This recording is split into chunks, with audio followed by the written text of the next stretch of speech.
You know, Randy, after 2 decades of serving families in Hawaii, we discovered a painful truth, something truly heartbreaking.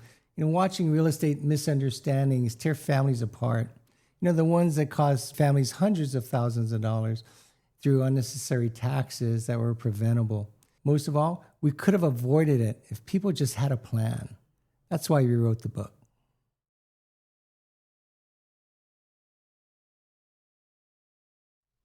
Welcome to the Advisor Podcast. We are real estate wealth advisors here in Hawaii, helping families build, protect, and pass on their real estate wealth. In today's episode, we're taking you behind the scenes to Dan and Julie's new book, Property Decisions, why it was written, the mission that drives it, and the powerful stories of families whose experiences sparked this entire project. Tell us a little bit about the book. So our book's called Property Decisions, Avoiding Family Disputes and Painful Taxes to Create a Legacy That Lasts. And the reason why we wrote that book was because we've over the years of 20 years of talking to clients and helping clients out, we found common challenges that they had. And all of the challenges faced on one thing is they were reactive. They didn't have a plan. And so life shows up, right? Things happen. Either the health incident happens or the family incident happens or something happens where their home doesn't work for them is a problem. And then there's challenges with their investment properties, right? They're concerned about it. They don't want them. It becomes a burden. And they just didn't have a plan. And, we've been doing seminars for, 20 years now, right? And over 1,500 seminars. And, inevitably somebody comes up at the end, right? Right. And they say, I wish I met you sooner. Yeah. I had this situation where, it happened with my parents and I had to deal with this and I didn't know what to do. Yeah. Or investment property and I paid all of these taxes and Yeah. I didn't realize that I didn't know I had an option.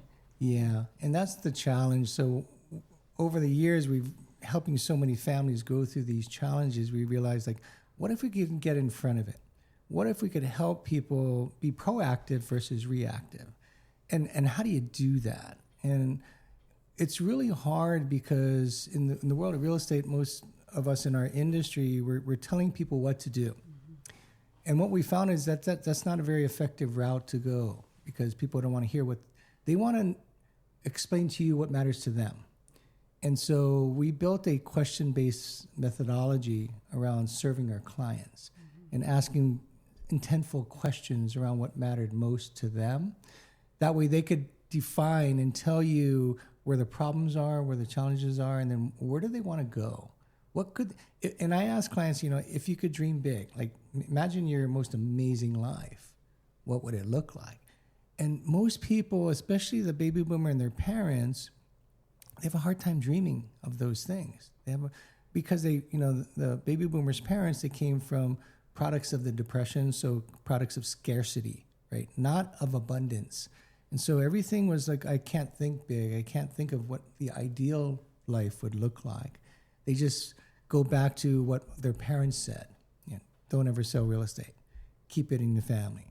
And sometimes that works, but most of the time it actually creates problems. Yeah, and I think that's a really good distinction because it's not just a book with information, but it also, asks the reader questions to have them self-reflect on what's most important to them. Yeah. Help them analyze their current situation and then, advice for them and next steps for them to take action if they need that help. Exactly. They can reach out to a real estate wealth advisor and actually take those next steps and explore those options. Yeah. Exactly. Yeah. There's one of two challenges, right, that'll show up. It's either their home doesn't work for them. Right. And their questions are, where do I go? How much does it cost? What does life look like? Who can help me? How do I get there? Those kind of questions. And we got good at solving those problems. So we were able to, earlier on in our career, right, Julie, we were able to provide those solutions for folks that were in that position that could be proactive. Right. And then later on in our career, we realized that the same demographic had more than one property. Right. Well, as we were working with them and as we were helping them transition into a better environment for them health-wise, then they started talking about, we have these other problems. We have these other properties and we don't want to maintain them and we're tired of the tenants. And And then they started talking about trusts, and then they talked about the family, challenges. And so it was sort of handling one thing that led to another, and then pretty soon we have a whole series of, and a whole menu of solutions that we offered. Yeah. That's awesome to hear. It's not just, information, but it's really just a guide on how they can make decisions, right? Exactly. Yeah, absolutely. It's interactive, and they can take that next step to reach out and explore more of those options. Yep. So what was that moment when you realized that, this book had to be written? Well, I don't think that there was one point in time. Just going and working with so many clients over the years, we've always talked about it. One day we're going to write a book. One day we're going to write a book. And pretty soon it's 10 years later, and then now 20 years later. But one day we were having a conversation with Gary Keller, who is our mentor, and he's a multi-book author of top books in the country. And he said, "You need to write a book." And we said, "Okay, I guess it's time to write a book." So. And that morning before the call, I was thinking towards retirement. That didn't work out so well. But yeah, we're excited to have a book that people, it's easy to read, it's easy to understand, it's filled with stories, real stories, not made up, real stories of situations we've dealt with over the years that could maybe connect and resonate with you. Hopefully that this book will help people ahead of time. They can proactively plan and create options for themselves before it's too late. Yeah, that's so good for families to just explore, Yes. what are the different options, just learn more information. Not that they have to make a decision now, but when they're ready in the future, at least they have the education to make a good decision for their family. Yes. And what the book does as well is it opens up the conversation. So a lot of the conversations we talk about, usually you're just thinking about it by yourself or maybe with your spouse, but it's definitely not something that you think, I need to talk to my children about. And so many times people will make plans without involving the children. And then when they pass, then they have no idea what to do or take care of or what transpired. And so that's one of the biggest challenges that we see. And then it leads to family disputes between the siblings and, just a whole nother set of problems that transpire. You guys helped, and the Ihara team has helped over thousands of families, with their real estate. Was there a particular story or two that made you really think like this information needs to be out there? More people need to know this. We have hundreds of stories, but let's just, you can go ahead. Yeah, Pick one. so many. There was a guy that came to one of our seminars, and then he calls me one day, Randy, he says, "Hey, you need to talk to my friend. My friend's in dire need of your help." I said, "So tell me about that." Well, he can't walk anymore. And so we go over to his house. It was up on Pacific Heights, and it was pretty dilapidated. He worked at a company, and he used to move the vending machines back in the day. You don't know what vending machines are, but back in the day, there were these vending machines, you put money in and soda comes out. Anyways, he broke his knees, hips, and back. And so he couldn't walk. And he was the only income provider. And it was him and his wife. He had no children. And by the time we got there, he was bedridden. And there was a time where he was bedridden, and yet he had care coming in. And then that care got expensive. Right. And they ran out of money. So they brought the care down to 2 days a week. And then the problem with that is if you're bedridden, you have to move, because otherwise you'll get bed sores. Well, that's what happened. He had bed sores. Yeah. And then so that's open wounds in the back. And his wife couldn't, she's maybe 80 pounds. She couldn't she lift did her him. best, but she couldn't carry him or lift him. She couldn't do anything except bring him tough. the bottle to, Anyways, so he couldn't get that service. And then they got stuck. Like they didn't know what to do. So the friend said, "Hey, come and see them." They said, "He can't stay here anymore." I said, "So where's he going?" I said, we don't know. We have to find him a place to go. So we found him a place to go that could care for him. But then we had a next big problem, Randy. He didn't have any cash. All of his money was gone. Right. So they had the property, and the property was free and clear, but they were cash poor. They didn't have cash, or they spent the cash on the care that they were already getting which wasn't adequate, as Dan mentioned. So what we helped them do is we helped them get a bridge loan, actually. So what the bridge loan helped them do was to take out money ahead of time with the idea that they're going to sell the home.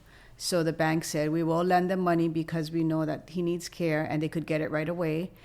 They got the bridge loan. They were able to move into a retirement community, into a skilled care, actually, facility where they got the care 24/7. And then because the property had a lot of deferred maintenance, they were able to get some of the cash up front to pay for the care, as well as to pay for the repairs before we could put the house on the market. Then we sold the house, and from the proceeds, then they were able to pay back the loan, and then have the rest of the money for the care of the husband. Oh, I remember. And then at the end of that, we knew he was going to run out of money, so we connected him to a financial planner who specialized with Medicaid. And so then we placed him in a facility that was Medicaid approved.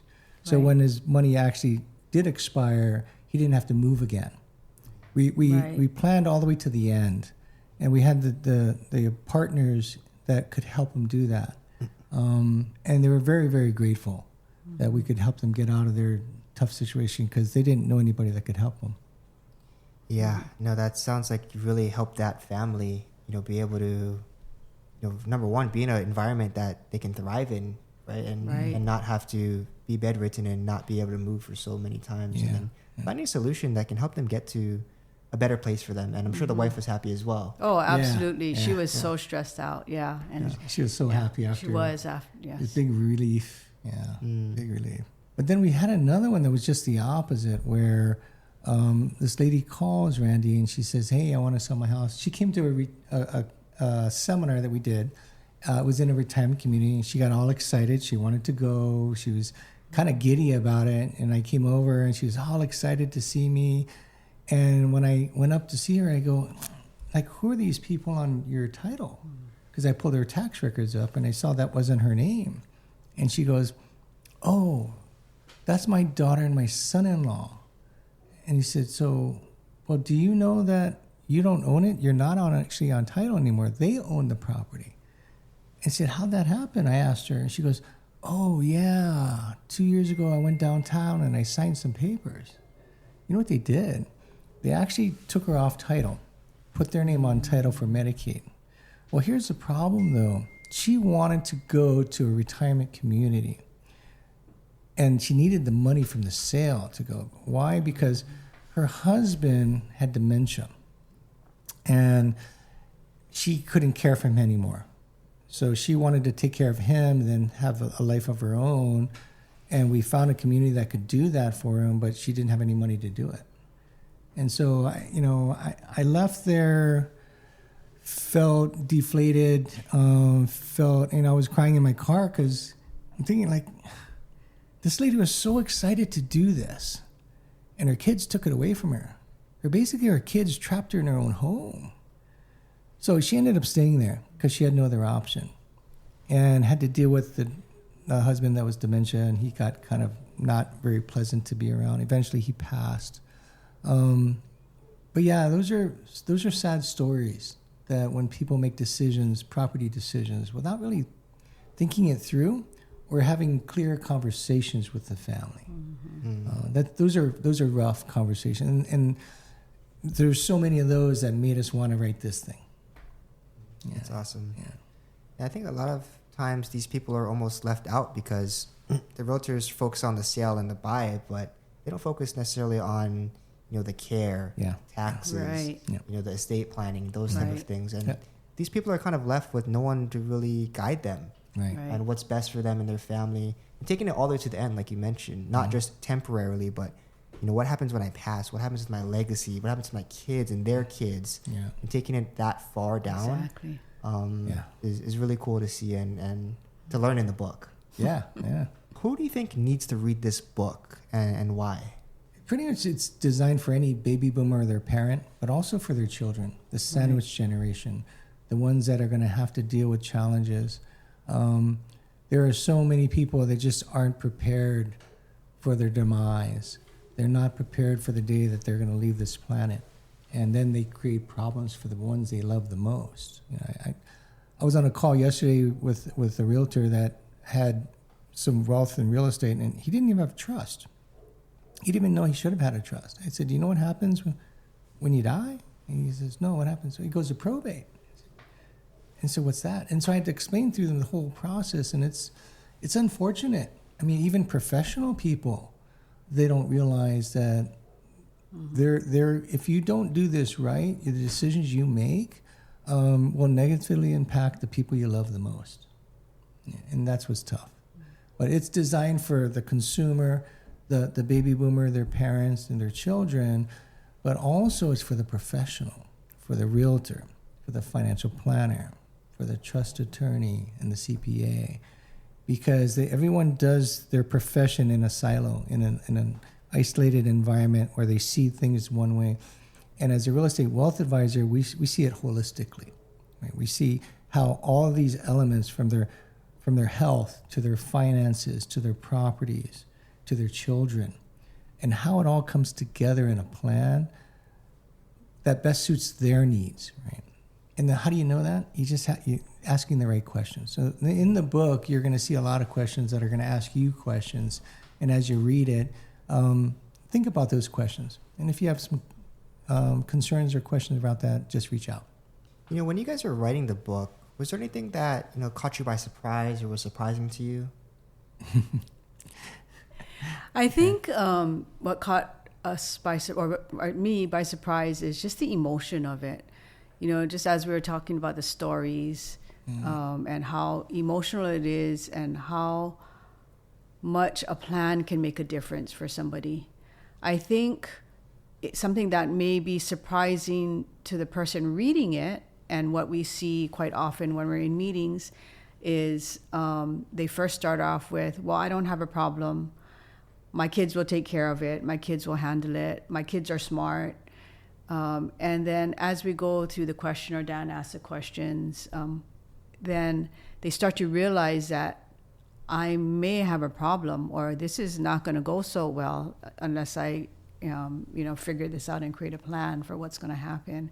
And I think that may be a surprise to people, that they don't think that they have a problem. And as they read, they're going to start to realize that, oh, okay, I have to take this seriously. And I think really, it's not just a book to read, as we were talking about, it's a guide. And the only way that you're really going to get something out of it is really be honest with yourself about the questions, that you answer the questions honestly from your viewpoint, not just like, oh, it's going to be okay, they'll figure it out, but really think about it and answer the questions thoughtfully. Yeah, I think that's a really interesting distinction, because I think a lot of people don't realize that they have a problem, right? And No. you know, even when I first started, I didn't really think much of a problem. But when you're in the industry and you see these people every day come in, and there's just horror story after horror story after horror story, then you realize, like, oh, shoot, this is a problem. Yeah. And people don't realize that. Yes. And it's so cool that you're educating, you know, through the book on what these are and how do you avoid these problems? How do you get ahead of it? How do you plan so that you don't have these problems for your kids, for your future? Yeah, you know, the data says 70% of families fight over real estate after their parents pass away. And you kind of wonder why. Right? And the real answer is simple, is they don't have a plan. Either they don't have a plan, or they never communicated their plan. Why do you think people should read the book, or maybe even buy a book and gift it to one of their friends or family or coworkers? Well, if they have more than one child, then they should read the book. Because the data is really clear that odds are really bad for your family at the end when you're gone. And the question I ask all of our clients is, at the end of the day, when you're gone, do you want your kids to love each other? And if the answer is yes, then what's your plan to make sure that happens? Yeah. How do you know that's going to happen? And most people just leave it to chance. And that's why the data is the way it is. We're on a national mission to change that, to get people to be proactive, to get them to think deeper and longer and ask themselves questions around the end, the demise of what's going to happen when I'm gone. How do you hope their life would change for the better because of reading this book? Number one, they ask themselves good questions. That's right. Right? And number two, they create a plan that ensures that their kids won't fight at the end when they're gone. And 3 is that they have conversations with their family. Our mission is really to keep families together, right? Prevent the family dispute. We believe family is the most important thing you have. Not the cars, not the houses. It's nothing materialistic. It's your family, right? It's the relationships that happen. Yeah. The reason I'm smiling is because we have a lot of success stories too. And I just think about those families that did plan ahead, the ones that, they helped their children or their grandchildren to buy a place. They helped, they're setting up not just their children, but their grandchildren for success.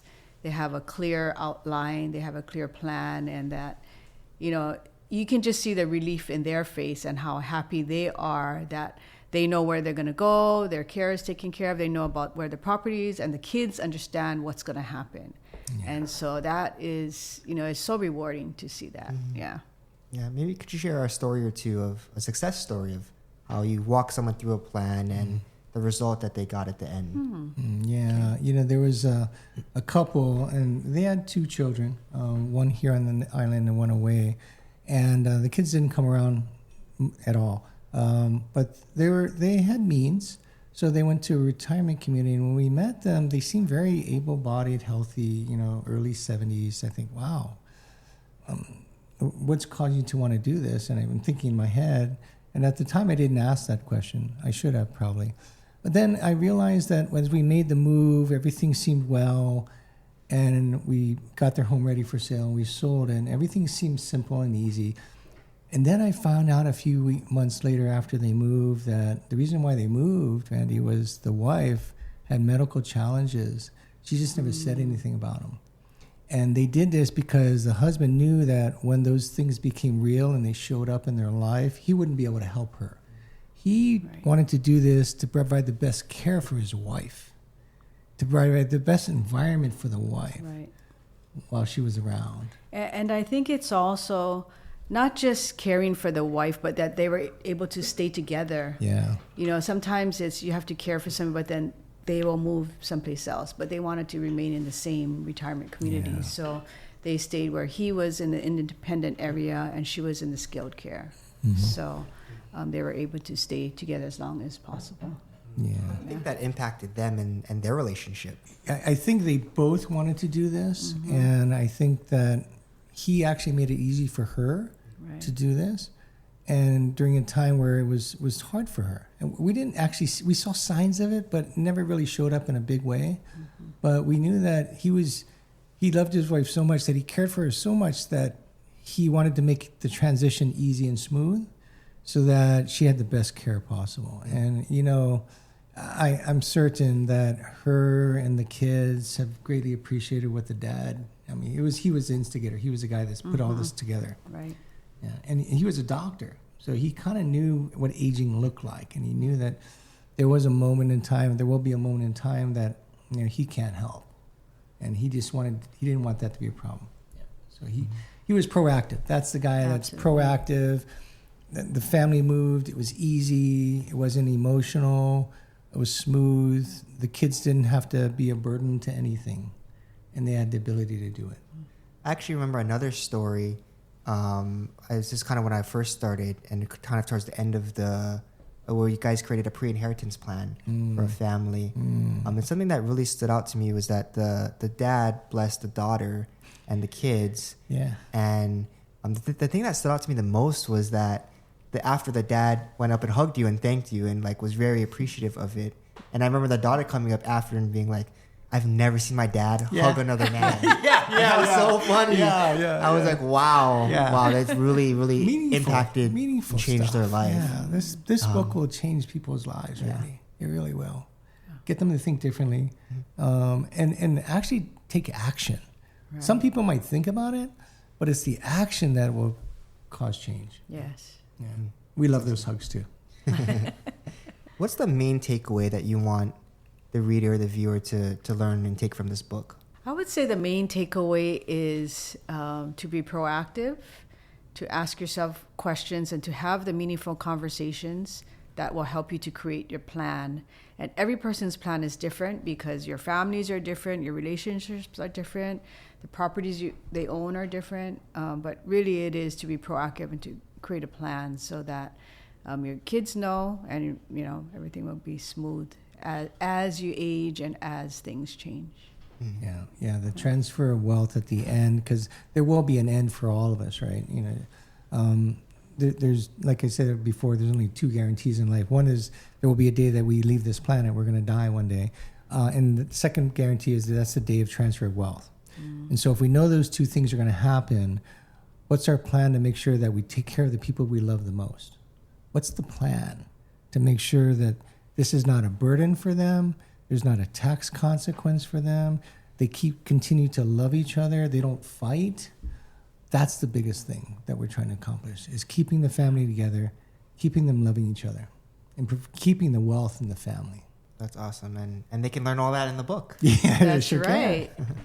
Yes, you can. Yeah, I think this is a great tool. Make sure you order your book for yourself, for your family, for your friends. If you have a coworker that you think might be going through a situation, right, for professionals, right, and they want to give it for their clients, it's a great resource for them to give it to their clients as a gift, right, to help them to understand these things. Well, thanks for tuning in to the Advisor Podcast. If you got value from today's conversation, be sure to check out our previous episodes to learn more about how we help families build, protect, and pass on wealth through real estate. We'll catch you on the next episode. Mahalo. Mahalo.